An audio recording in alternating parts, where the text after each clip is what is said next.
এপ্ৰিল আৰু মে মাহত বা এই সময়ছোৱাত বাৰিষা বুলি আমি জানো আৰু অসমত বিশেষতঃ বৰষুণ হয়ে কিন্তু গুৱাহাটী মহানগৰীৰ যিসমূহ আচলতে সংশ্লিষ্ট বিভাগ সেইসমূহে হয়তো গম নাপায় যে এই সময়ছোৱাত গাঁত খান্দিলে পৰৱৰ্তী সময়ছোৱাত বৰষুণ হ'ব পাৰে পানী হ'ব পাৰে আৰু পথ আৰু গাঁত একাকাৰ হ'ব পাৰে এই পৰিৱেশটো আচলতে গুৱাহাটী মহানগৰীৰ সংশ্লিষ্ট বিভাগসমূহে কিয় নাজানে এই বিষয়টো এই মুহূৰ্তত আপোনাৰ সৈতে আলোচনা কৰিব বিচাৰিম ৰূপম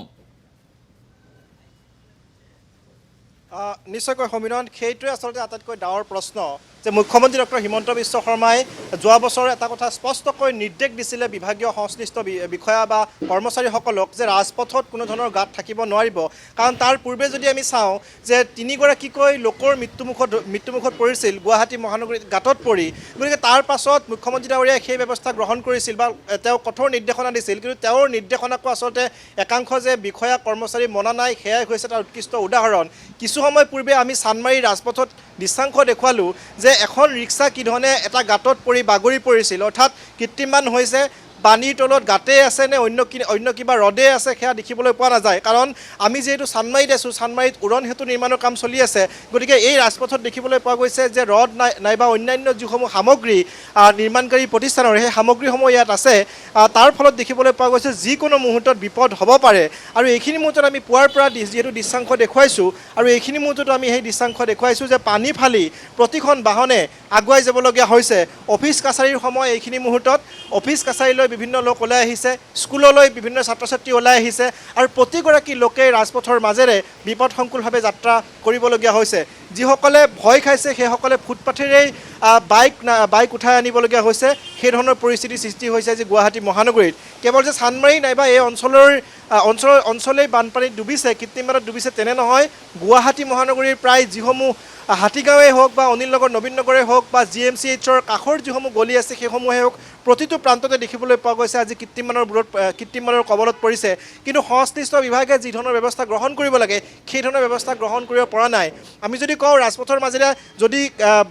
যিকোনো বাহন আহি থাকে তলত গাঁতে আছে নে কি আছে দেখা নাপায় সকলো একাকাৰ হৈ পৰিছে খুব জটিল হৈ পৰিছে সময় কাৰণ এই সময়ত যদি ইয়াত পৰি যায় তেতিয়াহ'লে বিপদ অনিবাৰ্য কাৰণ কিছু সময় পূৰ্বে আমি দেখুৱাইছিলোঁ এক্সক্লুচিভ দৃশ্যাংশ যে অন কেমেৰা কি ধৰণে এখন ৰিক্সা বাগৰি পৰিছিল আৰু এইখিনি মুহূৰ্ততে দেখিবলৈ পোৱা গৈছে এই ধৰণে ৰাজপথৰ মাজেৰে পানী ফালি প্ৰতিগৰাকী লোকে ওলাই গৈছে প্ৰতিখন বাহন ওলাই গৈছে যাৰ ফলত আচলতে দেখিবলৈ পোৱা গৈছে যিকোনো মুহূৰ্তত বিপদ হ'ব পাৰে এই ধৰণৰ দৃশ্য আচলতে ইয়াৰ পূৰ্বেও দেখিবলৈ পোৱা গৈছিল গুৱাহাটী মহানগৰীত আচলতে তিনিগৰাকীকৈ লোকে মৃত্যুমুখত পৰিবলগীয়া হৈছিল তাৰ পিছতো আচলতে যিসকল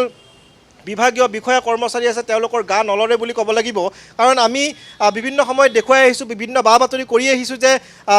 বাৰিষা হোৱাৰ পূৰ্বে সকলো ৰাজপথ ঠিক কৰিব লাগে বা যিসমূহত গাঁত আছে সেই গাঁতসমূহ মাৰিব লাগে সেই ধৰণৰ ব্যৱস্থা কৰাৰ কথা আমি প্ৰতিনিধি দৰ্শকসকলক কৈ আহিছোঁ কিন্তু তেওঁলোকে বিভাগীয় কৰ্তৃপক্ষই কোনো ধৰণৰ ব্যৱস্থা গ্ৰহণ কৰা নাই যাৰ ফলত দেখিবলৈ পোৱা গৈছে বিপদ অনিবাৰ্য হৈ পৰিছে চৰকাৰৰ কথা যদি কওঁ বিভাগীয় মন্ত্ৰী নেতাৰ কথা যদি কওঁ যে তেওঁলোকে এটা কথা বাৰে বাৰে কয় যে কৃত্ৰিমানৰ ইছ্যু হিচাপে লয় কিন্তু সেয়া তেওঁলোকে কৃত্ৰিমানৰ পৰা মুক্ত গুৱাহাটী মহানগৰী কেতিয়াও কৰিব নোৱাৰে যাৰ ফলত দেখিবলৈ পোৱা গৈছে যে এই ধৰণে কৃত্ৰিমানৰ কবলত পৰিছে খুব ভয়ংকৰ পৰিস্থিতি গাঁতে আছে নে কি আছে ধৰিব নোৱাৰি একাকাৰ হৈ গৈছে হয় যিহেতু যোৱাকালি হৈ যোৱা মুখলধাৰ বৰষুণৰ ফলত এইটো সৃষ্টি হৈছে আৰু ইয়াত দেখিছোঁ যিখিনি কনষ্ট্ৰাকশ্যন কৰিছিলে তাৰ গাঁতবিলাকো বৰ বিশেষ কোট খোৱা নাইকিয়া যাৰ বাবে গাঁত য'তে ত'তে পানী সোমাই গৈছে আৰু ভৰি দিলে হয়তো কোনোবা সময়ত মানে লুটি খাই পৰাৰ নিচিনা সম্ভাৱনা হৈ যায় যিকোনো মুহূৰ্তত বিপদ হ'ব পাৰে